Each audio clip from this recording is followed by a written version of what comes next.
Subo hoje à tribuna para enaltecer o voto proferido na última quinta-feira pelo ministro Marco Aurélio de Mello, do Supremo Tribunal Federal, por ocasião do julgamento de medidas cautelares pleiteadas no âmbito da arguição de descumprimento de preceito fundamental, segundo a DPF número 347, proposta pelo Partido Socialismo e Liberdade, PSOL, sobre o sistema penitenciário brasileiro.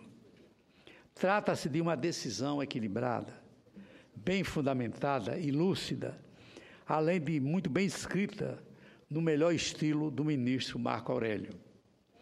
No voto, Sua Excelência, que é o relator do processo, reconhece o estado de coisas inconstitucionais dos presídios brasileiros, o que legitima o juiz constitucional a impor aos poderes públicos a tomada de ações urgentes e necessárias ao afastamento das violações massivas de direitos fundamentais que vêm ocorrendo. Além disso, o ministro concede algumas medidas cautelares. Entre as medidas cautelares concedidas, consideradas intervenções judiciais legítimas, estão: primeiro, a justificação expressa pelo judiciário da prisão provisória, quando há alternativas menos rígidas à disposição do juiz. Segundo, a realização de audiências de custódia, viabilizando o comparecimento do preso perante a autoridade judiciária no prazo máximo de 24 horas. Terceiro, a priorização de penas alternativas à prisão pelos juízes. E quarto, a liberação pela União de verbas contingenciadas do Fundo Penitenciário Nacional, o FUNPEN. Sem dúvida, a DFP 347 e o voto do ministro relator são extremamente oportunos. Visam a restaurar padrões mínimos de dignidade a um sistema que foi comparado recentemente pelo próprio ministro da Justiça às masmorras medievais. Os problemas, em sua maioria, são sobejamente conhecidos. Os presídios brasileiros estão superlotados. São 376 mil vagas para uma população carcerária de 711 mil pessoas, ou 711 mil presos, a terceira maior população carcerária do mundo, segundo os dados mais recentes do Ministério da Justiça. É comum que os presos vivam espremidos, amontoados feito lixo, ou que tenham que se revezar para dormir. Os presídios brasileiros são insalubres, as celas são imundas, escuras, fétidas. Nelas há ratos, baratas, vazamentos de esgoto. Em muitos casos, os presos comem comida de péssima qualidade ou mesmo estragada. Nesse contexto, sem água para banho e sem material básico de higiene, os presos contraem doenças de pele, respiratórias, intestinais. Os presídios brasileiros são brutais. Os presos têm de se submeter ao jugo implacável das facções, ou terminam sendo escravizados pelos chefes. A tortura é fato corriqueiro, inclusive quando perpetrada por funcionários. As minorias, sobretudo as sexuais, são especialmente abusadas. É comum que se contraiam doenças sexualmente transmissíveis durante a estada na prisão.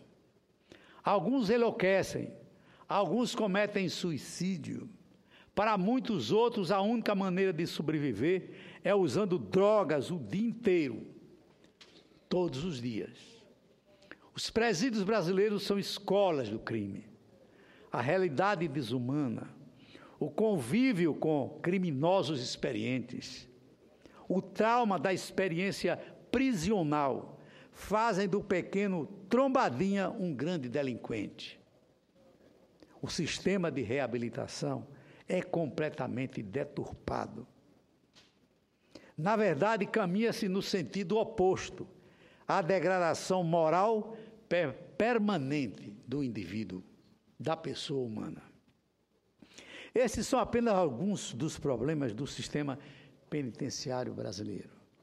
Logo se vê que ele viola frontalmente a nossa Constituição, ofendendo o nosso senso de dignidade humana. O mérito do ministro Marco Aurélio foi o de reconhecer esse fato em todas as suas dimensões, problematizando-o para que, enfim, se faça algo a respeito. Concedo a parte à senadora Marta Suplicy com muito prazer.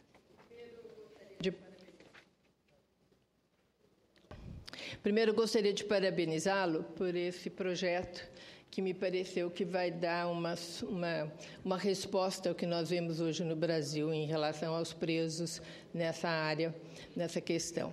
Depois, na Comissão de Justiça, onde esse projeto foi debatido, foi levantado... Da audiência de custódia, que a senhora está se referindo. Sim, desse primeiro. Sim. E foi muito debatido como seria executado esse projeto, no sentido que o Brasil é um continente e o que a gente percebe numa cidade, por exemplo, no estado de São Paulo, é diferente do interior do Amazonas ou do Piauí.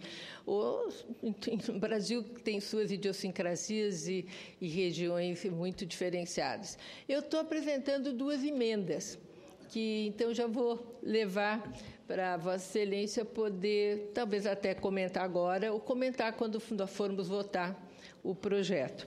Que uma, Vossa Excelência, se eu não me engano, apresentou 24 horas para que o preso fosse levado.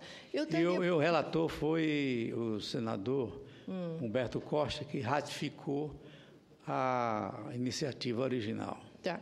Eu estaria propondo, na minha emenda, que fosse aumentado para 48 horas como regra geral, né? Exatamente por essa execução de difícil acesso. Tem cidades que tem que ir de barco, demora 6 horas, quer dizer, 6 dias, que 6 horas. É muito complexo isso, né?